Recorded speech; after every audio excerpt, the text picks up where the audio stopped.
Hi, this is Mendy Newman from Ericom. In this session, we are going to review some basic web security terminology, what I like to call the Ericom Cradlepoint Cybersecurity Dictionary. So first of all, the bad stuff, terms you might hear that refer to the risks of browsing the internet. Phishing. We've all received emails in our personal emails and our corporate email addresses that ask us to enter credentials. And when you click on these links, you often end up at a site that looks like a site you're trying to log into, maybe Microsoft, maybe Gmail, maybe Amazon.com. But in reality, that site is hosted by some nefarious actors, and they are trying to steal our usernames and passwords. This is called phishing. Another term you'll hear quite a bit is viruses. Viruses are pieces of code or objects within files that users might download from the internet that contain malicious payload. This payload could be something which encrypts your entire device. This payload could be something which sends information from your computer out to a bad actor on the internet. Or this could just be something which sits in the background of your computer and watches what you do and waits until you go to your banking site or waits until you go to your personal online storage and then steals credentials from there. There are many different types of viruses and they come in all types of formats and downloads. Over 80% of the viruses that infect computers today are brought onto those computers by downloads from the internet or via email. Another term you might hear, which is somewhat interchangeable sometimes for viruses, is ransomware. Ransomware is a specific type of virus which generally encrypts the data on your device or on the network, and the bad actor then asks for a ransom, usually money or Bitcoin, before they will allow you to regain access to that data.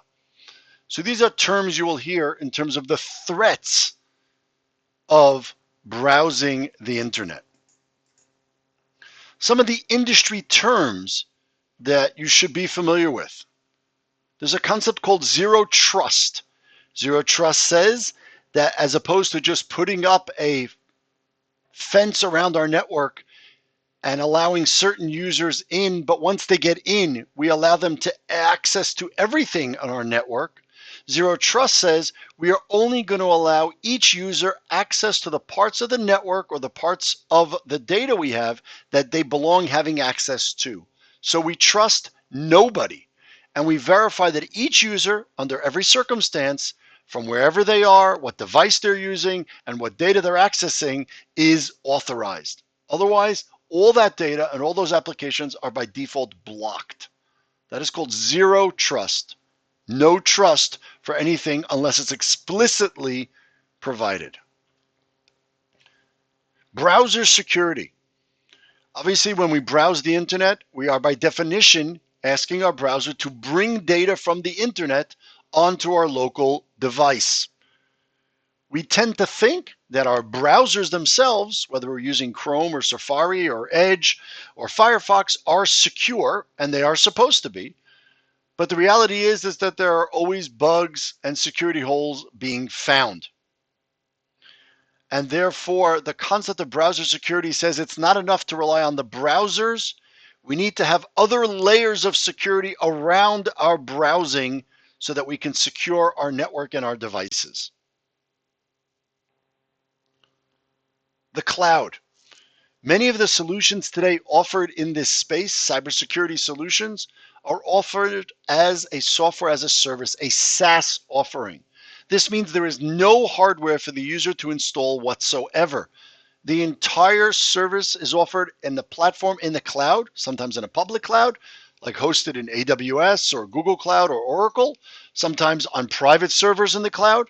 But either way, it means that the provider of the service, the vendor, is maintaining the servers or maintaining the service worldwide.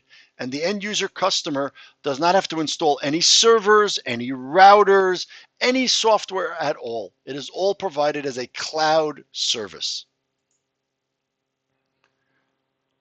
Applications are, as they say, applications or pieces of software that are running on your local device.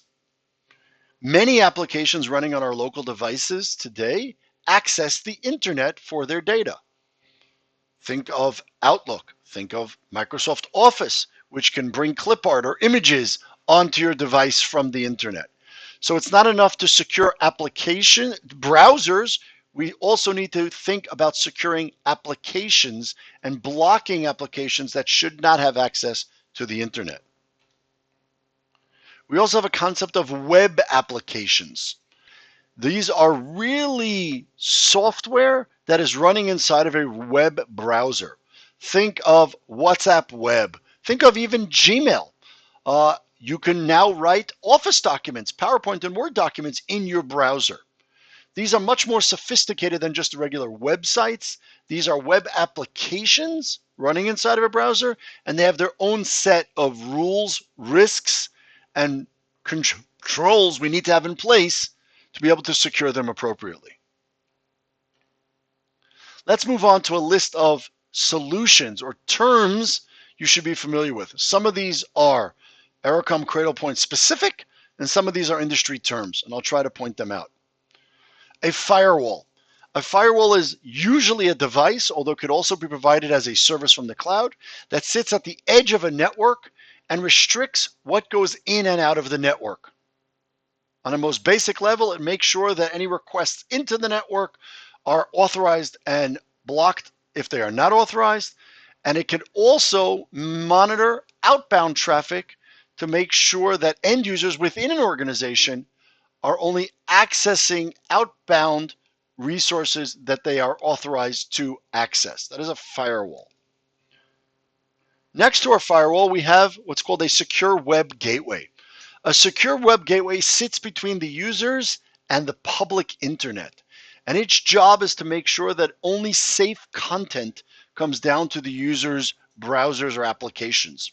This can be based on categorization or content type or specific URLs or domains that are allowed or blocked. This is called a secure web gateway. It can also be delivered either as an on-premise device or in the more modern application as a service in the cloud.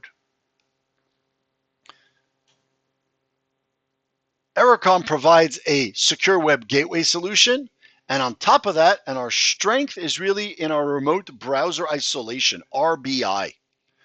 RBI means that instead of the user browsing directly to the internet, for certain or all web pages the user is browsing to, they can actually be rendered within the Ericom ZT Edge Cloud platform.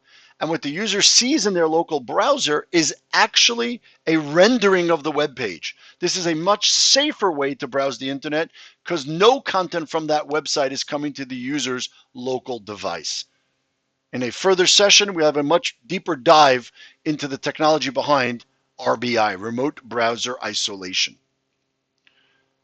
However, when a user wants to download a file from the internet, a zip file, a Word document, a PDF, we then need to be able to analyze that document and determine if that document is safe or not to be downloaded. The Ericom ZTH platform contains a technology called CDR, Content Disarm and Reconstruction. This means we can take files, inspect them internally, and determine if there's any pieces of those files that should be removed. For instance, an Excel file with macros inside of it, or a PDF file with JavaScript inside of it. The CDR technology can open up that PDF, remove the JavaScript, put the file back together, and deliver to the user a safe, clean file. Antivirus, or AV, this is the basic technology of examining files that are being downloaded and checking that they match, or hopefully don't match, against other known viruses. This is generally done by what's called a signature. So each file has a signature associated with it that we can use to identify other files that are downloaded and check if they match that malicious type of content. This is a more basic way of managing file downloads. CDR is considered more sophisticated.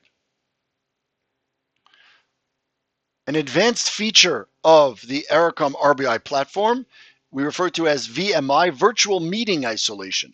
And this is the idea of providing isolation and air gapping Zoom, Team, WebEx, and Google Meet meetings inside the web browser.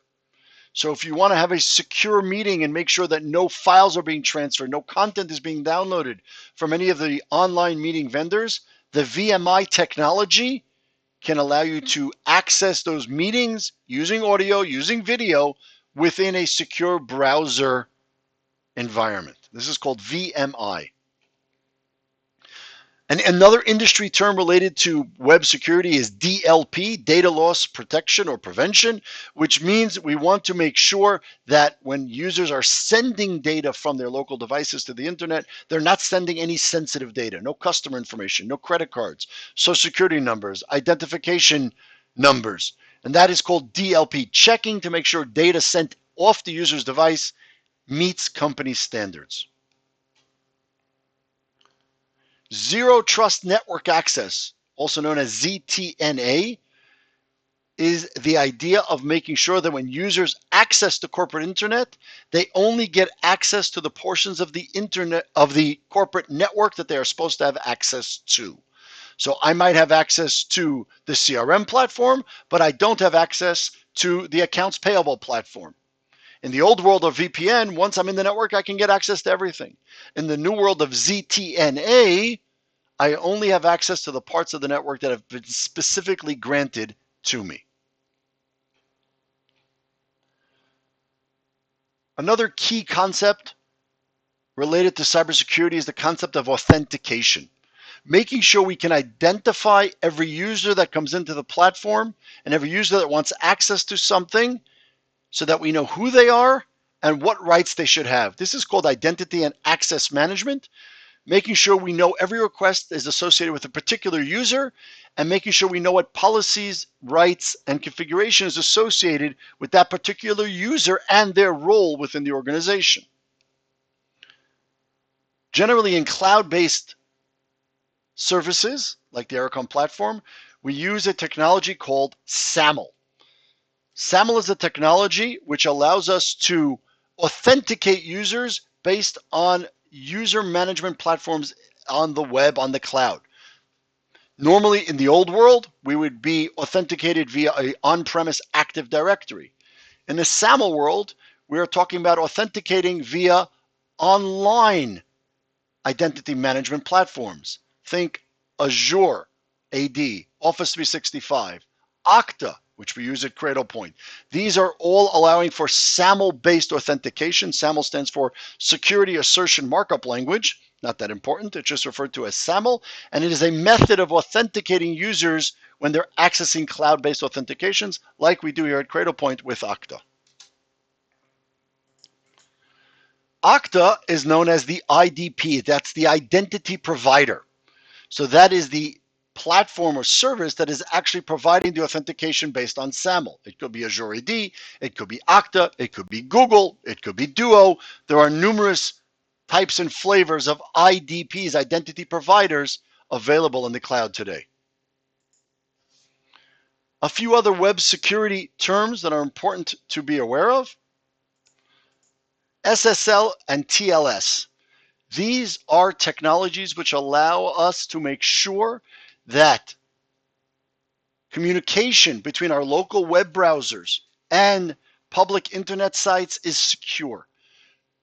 We want to make sure when we go to our banking website that nobody is sitting in the middle and watching and listening to that communication. Through the use of technologies called SSL and TLS, different types of encryption and security mechanisms, the local browser can be sure that the communication it's having is directly with your banking site or any other site on the internet. All sites on the internet today just about use what's called HTTPS. The S stands for secure, and they are using SSL or TLS as that encryption and security mechanism. Installed in your local browser are a series of certificates. These are certificates that give information to your local browser over what websites can be trusted. So not every website on the internet gives you its own certificate. Many websites register with certificate providers, and then as soon as you have that provider certificate and the banking site you're going to says, I am registered with such and such a provider, you can make a match on the certificate level. It's a basic understanding of how certificates work, but that's the concept. SSL bumping, which is sort of a real jargon term, is the concept of when you're browsing via a secure web gateway or via the RBI, remote browser isolation platform. So in essence, your browser thinks it's going to your banking website or to your Gmail. Well, in essence, it's really connecting to the Ericom ZTEdge platform. And only the Ericom ZTEdge platform is actually creating the connection to your banking site or your Gmail. So we are actually, on certain level, violating the SSL integrity, but by having the Ericom certificate installed in your local browser knows to trust Ericom to do this safely and securely, and this is a fairly standard industry practice when it comes to cybersecurity solutions. So there are many other terms that I'm sure you'll come across as we expand into the world of cybersecurity, but we just wanted to give you this brief overview. Hope it was helpful. I hope it resolves some of the issues we have with all the new acronyms and abbreviations. Thank you. Good luck.